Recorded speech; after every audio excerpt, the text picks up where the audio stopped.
these YouTube lives. Obviously, there's a fair streaming community for the YouTube live, so yeah, we're just trying to get amongst it a little bit. If you haven't seen us over on TikTok, usually we do a live every Sunday, and considering the amount of requests and whatever I'm getting support for the YouTube, so I'm just going to continue doing a Sunday night live stream here with you guys.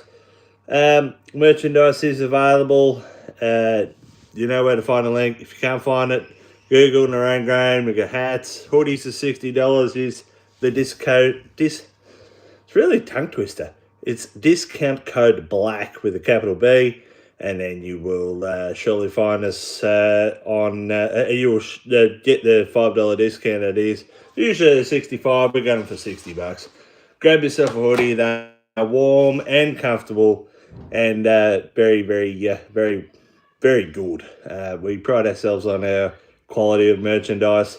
The hats are sensational. Geez, I tell you what, for those who may not be in Australia, I was at the Finley Rodeo there a couple of weekends ago, and the amount of people walking around with Narang grain hats was, well, it blew my bloody mind, let's put it that way. But I hear reports all the time of the same thing, wherever they go. Gilgandra all over the shop. But yeah, very interesting. Very interesting to see how such a little brand. I haven't been on YouTube very long, only I think we're nearly 2 months now. But I've been on TikTok, Facebook, and Instagram for a long time now, and it still staggers my brain how popular all the merchandise has become, and the brand in general. So thank you very much if you've supported us. If you want to go buy something from the store, Narang Grain, just Google it, you'll find it straight away. Usually if I Google it, it comes up with Narang Grain shop, Narang Grain website, and then Narang Grain YouTube, so, you know, not very hard to find. Hey Taz, what's going on, man? Where are you from? What are you up to tonight on this Sunday night we're up to? Might not be Sunday for some of the people overseas, of course, but generally we don't have too many of those people, so let's get ourselves a Coke here for the night. That's to keep the voice fresh. If you've got any questions, hit us up, and yeah, I'll try to answer them as best we can. Hey Gavin, yeah, sorry man. I saw your comment before and I replied to it. I just, I was a little bit over the whole everything last night, and I did that live, and it was a little bit shitty. But anyway, that's why I'm back here again tonight. Thanks for asking about it, because I was, I wasn't feeling good about the lives at all after last night. Now, what was your question? I was going to ask last night, how's the cedar bar going after the mishap with the wheel coming off? That's a good question. So, obviously it come off, hit the ground. The front support on the caster actually bent a little bit, and we had to replace all that, plus about 5 tying units. It wasn't a very cheap exercise. We got it all going. Everything was fine. And then promptly about 2 days later, we had the back tyre behind it actually go down. Not sure if it was related or whether we just got unlucky, but it copped a bit of wire, of course, so it went flat. Then we're driving around on it flat for a little while because you can't really see it from the cab, and it didn't do it a whole lot of good, so I had to replace the second tyre about 2 days later, which was Anzac Day, April 25th for those who weren't in Australia. So I'm in there. the tyre replacer, or the tyre shop that we use, Barrett's in Berrigan, 100% support those guys, and they 100% support us. They managed to come in between Anzac services and change it, which was above and beyond. I don't condone that action, but when you got stuff to do, you just got stuff to do, you know. So yeah, I was very grateful for James to come in and help me with that, because we would have been stuffed without it. It went from a went from a Friday into a Saturday into a Sunday. Like, I don't know when we would have got going again. I'm very glad he came in, but yeah, just the choice of day wasn't great for us or for him. But and to make it even worse, where his shop is right next to where the Anzac Day everything happens. The dawn service, I think they were there at 9 o'clock, I think, and we were driving out at like 8:50. Like, not very great. Anyway, thank God we got that fixed, and then we managed to, we've been going good ever since. We've gone from Arundel. We've gone from Arundel to Urunga, which is another one of our blocks, put in about 850 hectares there, and then we're on to Fontainebleau, which is our new block. We're on to the wheat, and it's going quite well. I'll be back there at 6 o'clock in the morning. Keep punching in. I reckon we've got 10 days to go. Then we'll have to reassess what needs resowing when it rains. Anyway, thanks Bev. Thanks for the subscription. I appreciate that. From Gippsland, yep. A few of you from Gippsland. Interesting. Mo, Victoria, and Latrobe. I don't know a lot about that region. I'm trying to think what it is down there. It's a little bit out of my wheelhouse. I don't go down there very often.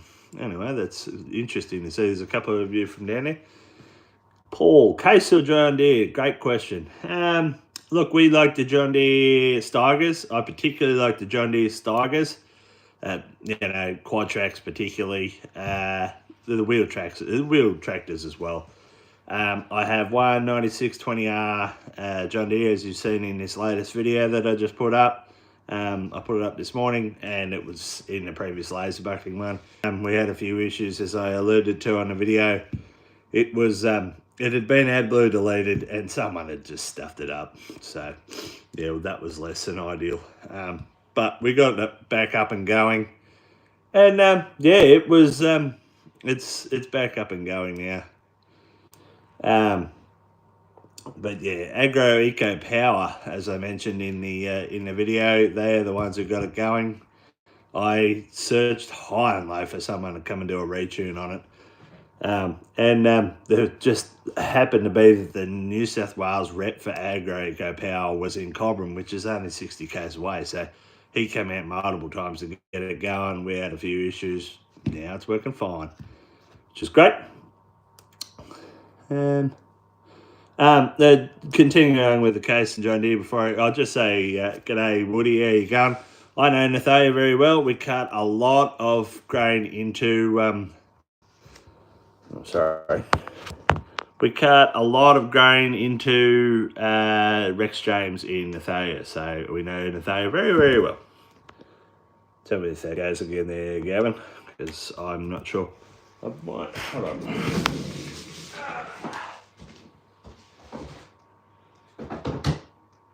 Gonna say I could get my little microphone, but it's in the I think it's in the ute.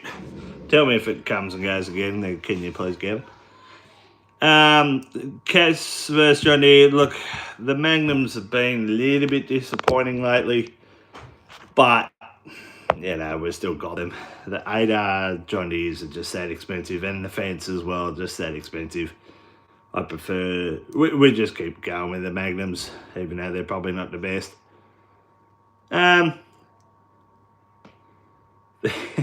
Woody and Stumpy are having a conversation in the comments here.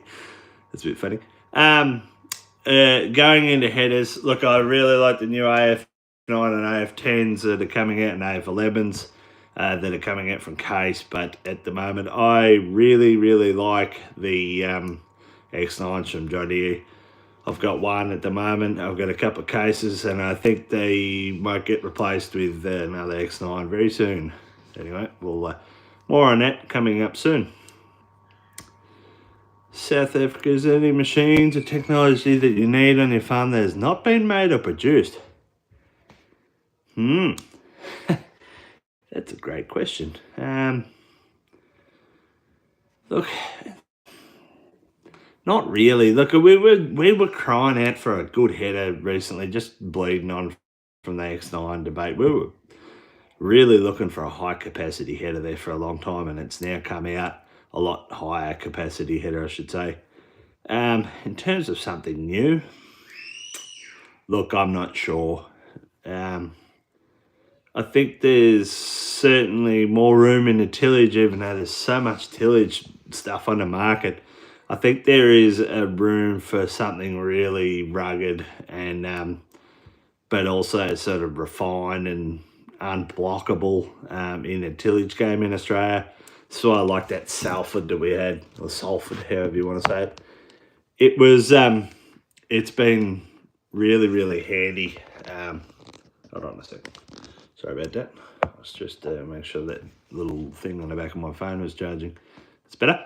And yeah, I really like the Salford because it was unblockable. So yeah, I think I think that's somewhere we might head down in the future. I was talking to my brother; he's not overly keen, but tillage gear is one of those things you need one or bloody 10. Let's hold on there, Gavin. Oh, I'm going green screen. I want to do that. Let me just turn off Wi-Fi. Tell me if that's any better, Gavin. I just turned off Wi-Fi. With me a second, guys. But yeah, going back to the tillage, I think that Salford certainly could have a place on this farm for sure. We yeah, really liked it. Great machine with the independent swiveling wave disc. It was a very good machine. Yeah, I think the 4200 or the 5200 Enforcer maybe would be the better option here for Australia. We do run some generally pretty rugged terrain. Just got that. Have my microphone here. Should have had the microphone on from the start. But yeah, so that's another option. Otherwise, you're looking at. Hold on. Let's see if that's gonna. Otherwise, you're looking at sort of a speed tillers sort of deal. And yeah, until I find one that doesn't block, I don't really want one. How are you looking there, guys? I think my internet's playing up actually. Sorry about that. Chuck that little microphone on there. Might help with the audio, but I'm just not sure. It could be my Wi-Fi connection's playing up there, I think. Do you guys irrigate on your farm, and is it popular in Australia? Yes, we do, and yes, it has to be. So, on a map of Australia, generally down the bottom right-hand side, what you'd call the south-east side, there's a fair bit around the Murray River. If you look up Murray River on Google Maps and you'll find it. There's a lot of irrigation on either side of that, and we're part of that scheme. So West Kooragan delivers our water to us. I showed that on the live last night, and yeah, generally use it for corn. We use it for we have used it for rice. A lot of people already use it for cotton. They're the three big ones, but then we use it on winter crop and spring crop, usually spring watering for summer harvest over here. Thanks, Gavin. I appreciate you looking out for me there because it's hard to know when it's going wrong. Yeah. You guys use wind blowing systems on your draper heads? That's a good question too. Very good looking questions, Neil. No, we don't. If I did lentils or chickpeas or whatever they usually use it for, I'd look at it. No, it's not generally something we bother with. But there is those systems in Australia. Prairie, I think, bring them in. If they don't bring them in, I think Harvest Air bring them in for Prairie. We've got a Prairie big top system coming for the X9 this year, so hopefully that should take it to 18,000 litres, I think. But yeah, for wind blowing systems, generally only if you're cutting on the deck, I think is where they're using them really. Yeah, not a big thing.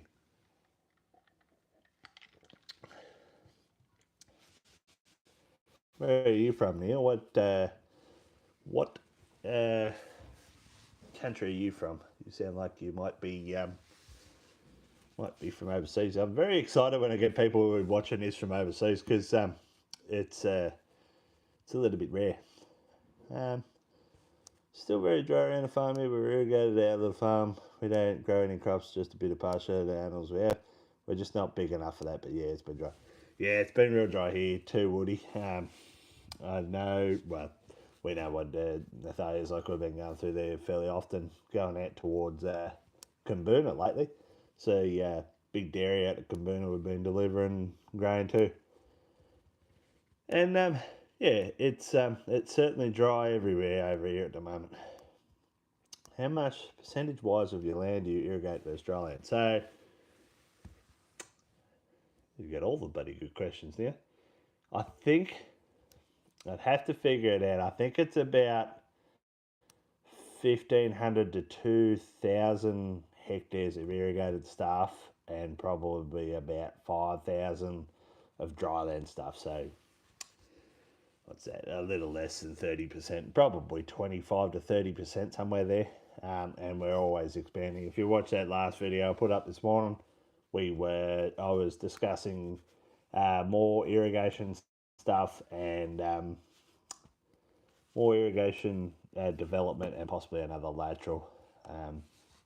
Yeah. Filming Karamba, they live on a farm. Snow said there. I was there drinking 2 years ago. Oh, that's good. I haven't been there. Oh, yeah, from South Africa. Sorry, you said that. Yeah. Yeah, so tell us, Neil, what is farming like in South Africa? I hear very, very troubling reports, I would say, more than anything. Yeah, there's a lot of bad reports coming out of South Africa. I think you guys do a great job with what you got over there. I really do. It's just a bit tragic what's happening to a couple of the farmers and whatever over there. Not exactly 100% sure on the backstory behind it all, but I know a fair few of them are getting killed, so that's not very nice. But anyway, yeah, it's would be a fair bit different over here in Australia for sure. Ghost Great said, do you smoke? I used to smoke back in the day. The reason I'm always a bit short on breath is I've got deviated septums. It's very frustrating to try and talk and breathe at the same time, so I stop and take big breaths sometimes. David Langfield, hey David, how you going, mate? Thanks for tuning in. I'm not very good with these lives yet, but we're getting there. What are the thoughts on the Boss Air Setter? So we've had that Boss Air Setter for 7 years now going on. I think it's actually in its 8th season. And it's very, very, it's a very, very good machine. There's no two ways about it. The things I do like about it is the coulter tying system on it allows for a quicker ground speed. So where most people are doing 7 or 8 Ks, we're probably doing 9 to 10 Ks, canola up to 11 Ks. So I really do like the coulter then tying setup. It just sort of fractures the ground before the tying comes in behind it. Press wheels on the back are pretty good. The bar is very good, but the whole thing's very heavy and very wide. So our system's 60 foot. It's 7.5 meters on the road, and it's very, very heavy. I think with all the tyres on it, it's like 30 ton or something. It is heavy. So, but like I dropped the thing on the highway and it didn't die. Like it took a few things out with it, but yeah, I can't believe how strong some of that gear was. I was doing 30 Ks when it hit the highway, so you got to take that into account. It is a tough bit of gear. Look, I could go into the Boss Air Setter all night if you wanted, David. It's what don't I like? Yeah, I don't really like the fact that it's so heavy. I don't really like it. It's a little bit too long in the drawbar, I would say. It makes it a little bit hard to turn into headlands, but really, it's awesome in the field. Like, it's just the seed depth that it put in is always uniform all the way across. Not very hard to change the height, not very hard to change the downforce, not very hard to change anything on each of the tines, you know. Like, I have a few issues with bearings and whatever. I've had a few this year. I've got some old Holden hubs on there that are just slowly clapping out after however many years. They've got a new tapered style hub in them now that's a lot stronger, and they don't require grease or anything. So, you know, hydraulic tine pressure is pretty good. We have had a few issues with the little seals in the hydraulic rams, giving us problems from time to time.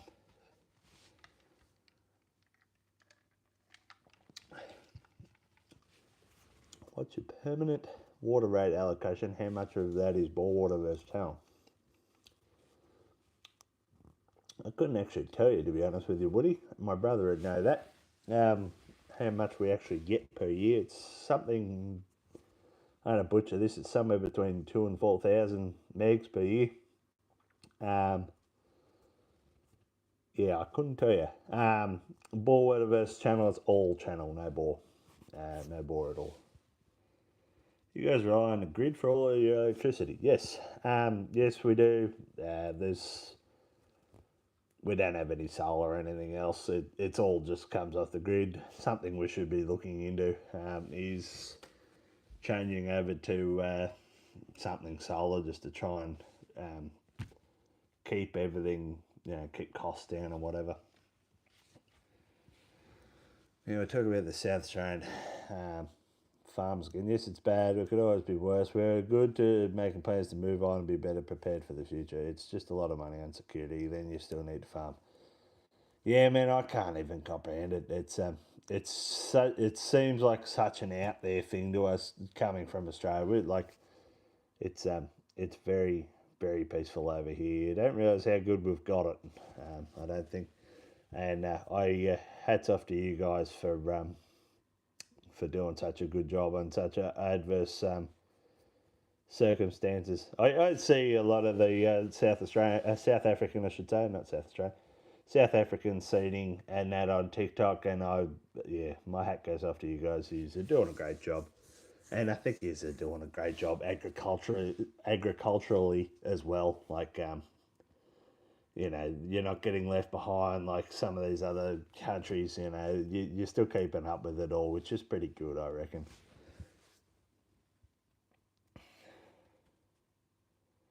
Where's the go-to ute tray brand? Look, I've got mine from Ryan's Engineering in Finley. Great tray, great tray. Just get the damn thing. Travel to Finley from wherever you're from, if you're in Australia, of course, and get him to make them. They're expensive-ish, but they're very, very good. Get what you pay for. Thanks, Dave. I see your comment there. What's your thoughts on Sandman farms? A big farm and corporation buying up. We used to be dairy farm country. Sandman farms, don't know them. The only ones I know over there that are taken over around your area, Woody, are what's the other name of the big one over there? God, that's going to plague me now. There's another big corporate there.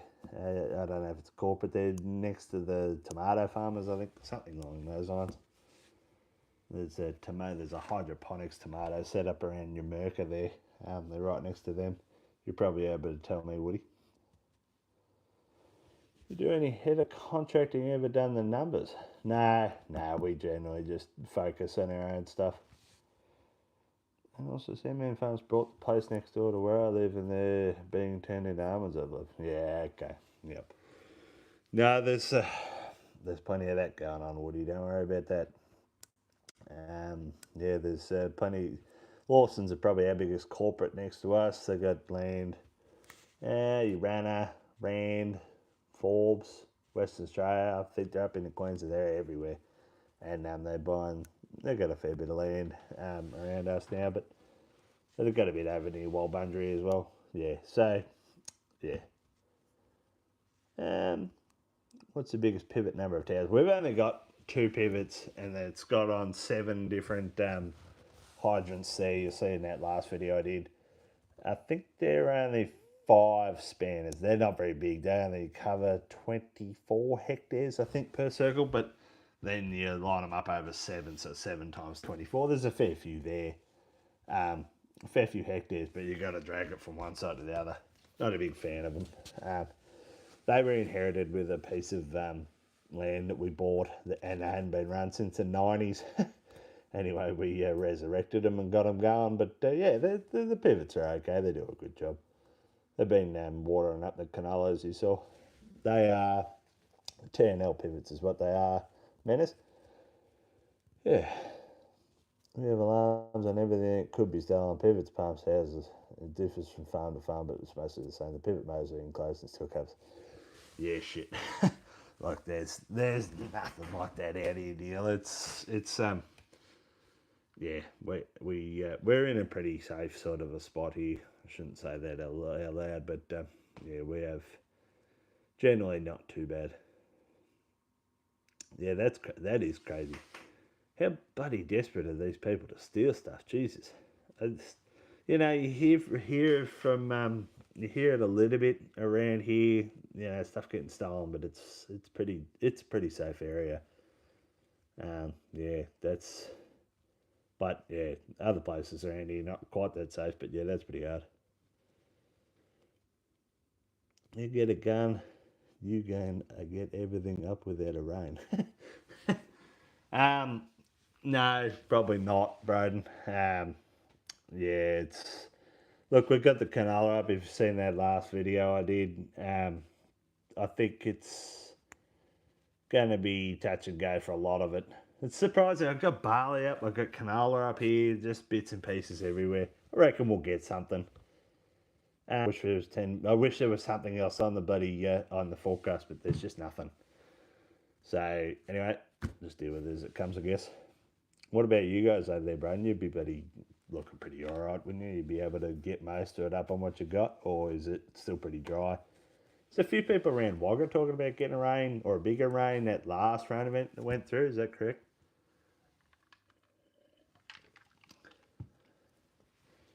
You manage to keep your fleet of trucks busy, just moving your own products, or do you a bit of contracting? That's a very good question, Gavin. So we, as he quite rightly pointed out, only move our own product. We don't move anyone else's. If we do, it wouldn't even be 1% of the loads we do. It's only to help other people out. It's like, you know, we really need this load of fertilizer. We really need to get rid of this or something. So it's a bit of a taboo topic, doing other people's work, particularly because we're on primary producer registration. So we try to avoid doing other work like the plague. Yeah, so yes, we do keep it going. We've got nearly, by the time we take all of our storage into account plus double utilisation from the corn, it's about 30,000 tonne. We've got 2 full-time road trains, one semi full-time B double. I think in a bigger year we'll have a full-time B double as well, and then another backup B double. So yeah, we can generally just move everything we need to. But the two road trains just stay going. The A doubles, they go down into Geelong, 58 tonne everywhere they go, and generally they we can keep enough work for them. No worries at all. Yeah. At the moment, not really looking to upscale the fleet at all. It's all keeping up. But that's a great question, Gavin. The trucking side of the operation is a fair bit mine. My brother does deal with it as well, but that's my that's my baby. So I have a fair bit to do with the trucks. Have you found anything we don't like about the bus? So I've touched on this before. I don't particularly like that it's a very heavy machine. It's a very wide machine, and the drawbar is just a bit too long. Wish it just made it about 2 metres shorter. It'd make my headlands a lot easier to deal with the turning in the headlands. I could go to 3 headlands, but we like 2 because it's just one sprayer run. You can just leave that out, and we lift up when we get to the headland. No issues with the incorporation of pre-em chemicals and whatever. So yeah, that's one thing. I've had a few issues with the little hydraulic seals on the rams. I think this is almost exclusively an us problem though. I don't hear anyone else talking about it, so I think we just got a dodgy batch of ram seals or something, I think. So yeah, that's what I don't like about the bus seater. There's a lot of things I do like about the bus seater. Or storage, some rain and west, I bet a lot more of crops not really out of green yet. Yeah, same here. Yeah, we sort of got a patchy sort of 1 to 5 mils across the thing, but yeah, had nothing since early March. We get kind of up 80% wheat up and 50% beans. It's wet as underneath, but just starting to get away from us. Yeah, pretty much the same as us.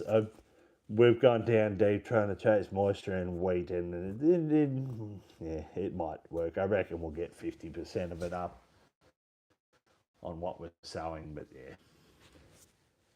Heard the term Go Farm be around, but I don't know whether that is accurate. Yeah, Go Farms, I think, yeah, are one of the ones. But there's another big one over there on buddy Yalupna Island.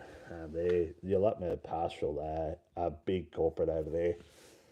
Over your way, Woody. Um, yeah, a few mates have worked there and whatever. Do you still are going on a farm? Pretty much. So everything canola goes into town, or goes into the co-op, as it were. Um, very rarely will we store canola. Sometimes we'll store GM canola because generally there's a big price discrepancy. So, GM canola, you got conventional canola. It's generally $60 or $70 at harvest time difference, but that generally narrows up in the off season when you sell it anyway. So, um, yeah, yeah. So, look, everything else, corn, wheat, barley are all stored in on site. I work on a dynamic organic dairy farm for my uncle doing an apprenticeship in ag. So far this year, the ground so he's used about 1,100 bags of water. Yeah, that sounds about right. Just to feed 170. Yeah, it'd be nice to get a bit of rain to help you out, Woody. It's a bit of a pain in the butt. I realise there's so many Australians on this bloody platform. There's a lot of people around here. Hey JB, what's going on, man? Do you guys make use of crop insurance? You had all the good questions, Neil. This need you on all my lives. Yeah, we do. Yep, we've just basic crop insurance every year. I know a couple of the bigger blokes they don't run it because their farms are sort of separated out enough. If you get one hailstorm, here's generally what does the damage. It doesn't hit another half. Fire is the other one. Yeah, so we have got insurance and we have used it in the past, so no issues there. Seen a new episode of Ethiopian Hoarders.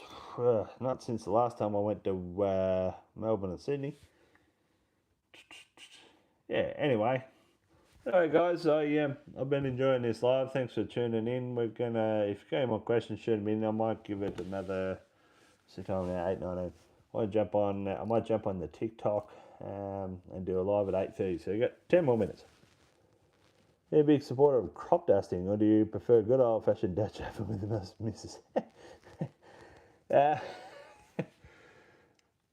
Look, I think a mixture of both will do the job. If you talk about crop dusting in actual real life, then yes, I'm a big fan of the planes. Actually, I was very close to becoming a pilot at one stage. I left the pilot thing to do this, so or to come back onto the farm. So yeah.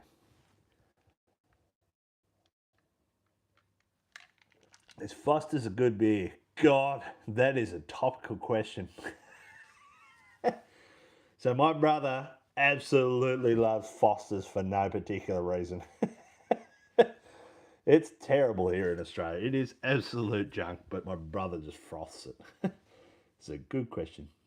How many hectare farms are you considered small to big in Australia? Look, depends where you are, Neil. You go to Tasmania, I think anywhere, I think they would consider 2,000 hectares to be big.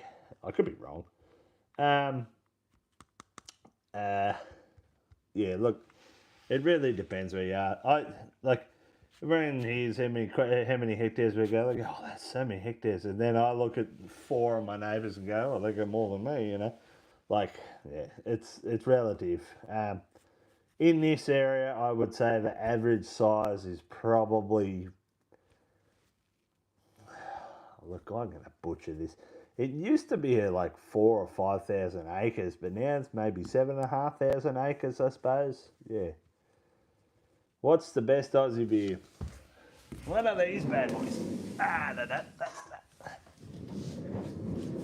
You had that one somewhere. The VB, the very best. You can't go wrong with VB. That'll upset a few. That no, I don't mind Great Northern. Although, yeah, that whole lock up the forest national parks thing was just the dumbest bit of marketing and advertising I've ever seen in my life. So if you don't like Great Northern for that, I understand. But I really like it as a beer. Very bad beer. But people either love it or hate it, and I love it for about four. If you're gonna drink 8 of them, you'd be better to be drinking bloody Great Northern. If you're really looking for a choice beer, Frank, I wouldn't say the VB's the best. It's like the beer that everyone drinks when you drank beer for years and years, you know. See, I used to drink Carlton Dries, Gavin, but they were bloody.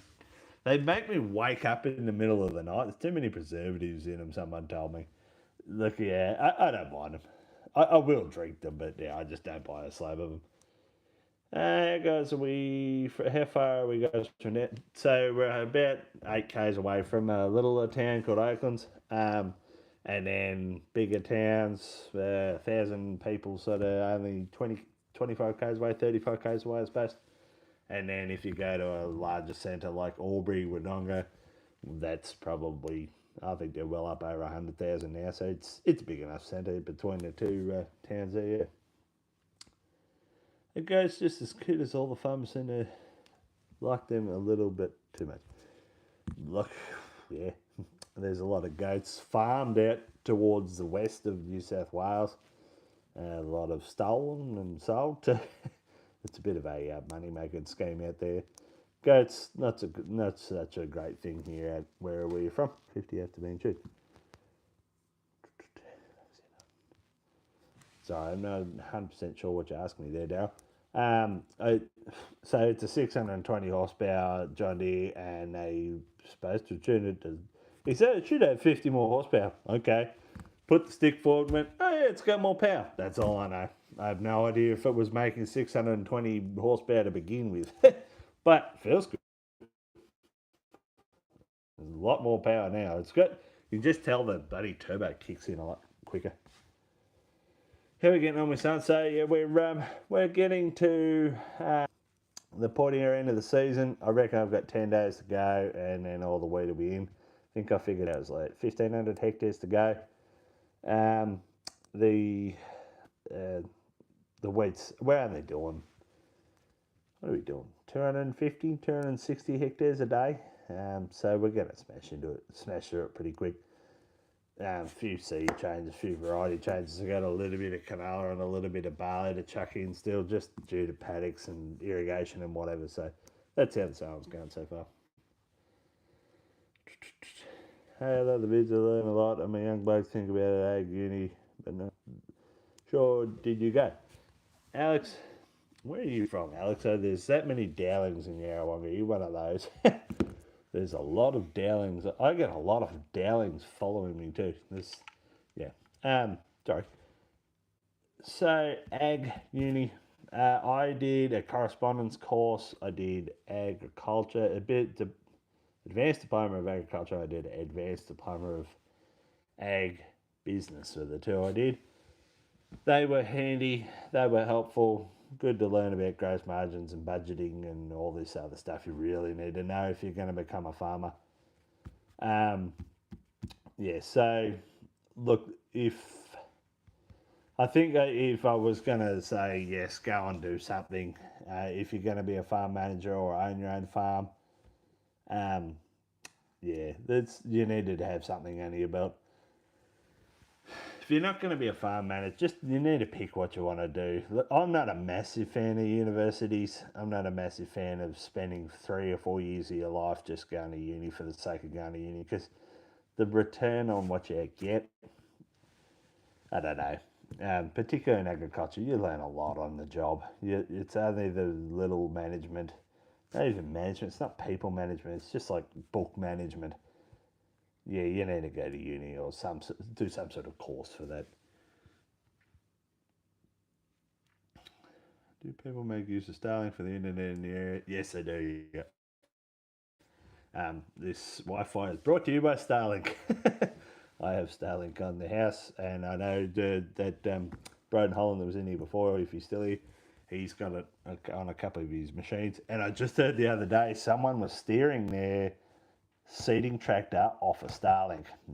I don't know how that's going, but it's working. Apparently, it's working. Into row sowing with a Starlink. You heard it first.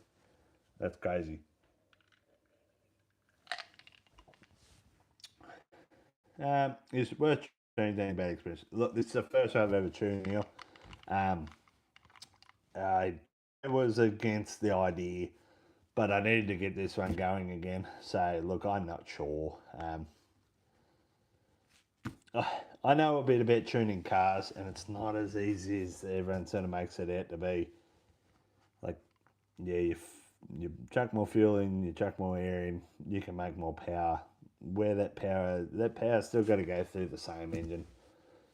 Look, I'm not a big fan of the tuning. That being said, if you get a tune and it works, it lasts for years, and who gives a shit, Good job. No swearing on YouTube, Andy. Sorry. What do we got? Farmer in Tassie. Yeah. Best luck of the year, Rain. Thanks, Alex. Is Toyota really as popular as it seems like it is in South Africa? Yes, it is. My ute is a Toyota. All of our vehicles on our farm are Toyota, except one, I think. One Nissan, and my wife's car is actually a Kia Carnival because we've got 4 kids. But everyone else, Land Cruisers, my old man's got a chopped Land Cruiser with a ute tray in the back. What else? Yeah, there's Land Cruisers everywhere. Land Cruisers and Hiluxes everywhere. Get a haircut, not even close to needing that. I think Thomas Brook Farm is running the new setup on Starlink. Yeah, okay, yep. I have been watching a few of their videos lately, but I probably haven't watched the one that was showing that. But yeah, I didn't even think it was possible. Anyway, yeah, I was watching that Thomas Brook Farms. What's everyone that he was talking about autonomous tractors coming, and it's a big hot button topic at the moment. I did a video on this the other day, and I haven't posted it yet. But I'm just wondering, what's everyone's thought on autonomous tractors? Like, you think they're going to come and go? You think it's going to be a thing? Personally, I'll just go into some of my thoughts. I just don't know whether they're going to be any good at where we are. Like, I have so many trees in my paddocks. It's got to work its way around every single one of them. I can't even get one that steers the headlands right at the moment, I can't get one that does a turn at the end. And, like, I'm trying to use AccuTurn on the bloody quad track. I can't get it to do that properly. Your boundaries have to be absolutely perfect, which is another problem in its own. Just not sure on the autonomous tractors just yet. If you're running a quarter mile or whatever the Yanks do, like, great, just go for it. Just not sure how it's going to go out where we are.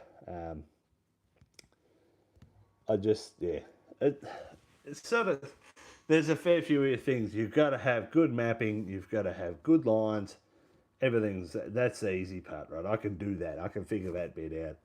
It's getting around trees. It's the 20 times I have to get out per shift to buddy fix something on the cedar, like an air cedar tube popped out, or a bloody bearing stuck, or a bit of wire wrapped around a tie. Like, I would get in and out 20 times a shift for seeding. So I really don't see any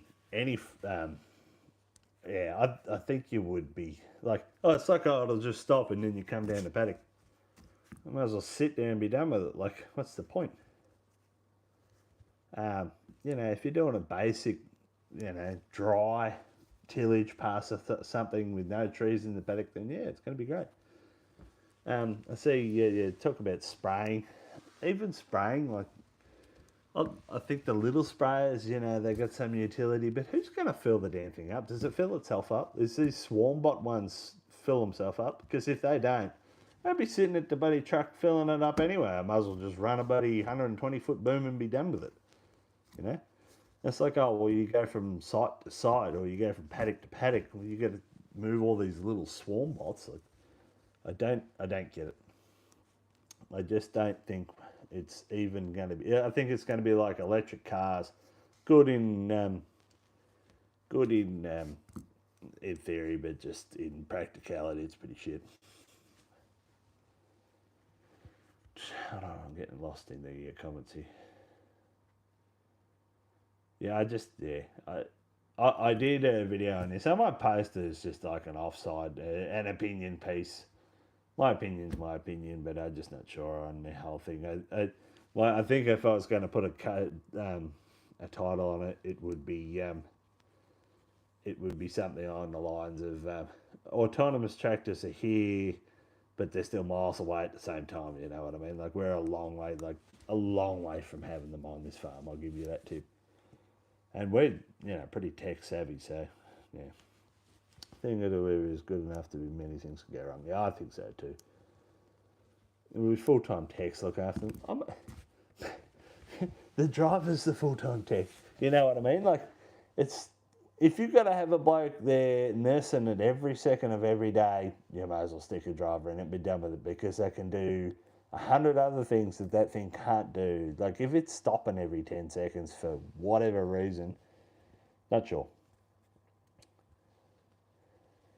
Daria, absolutely terrible weather there, Boss Cedar. Absolutely terrible.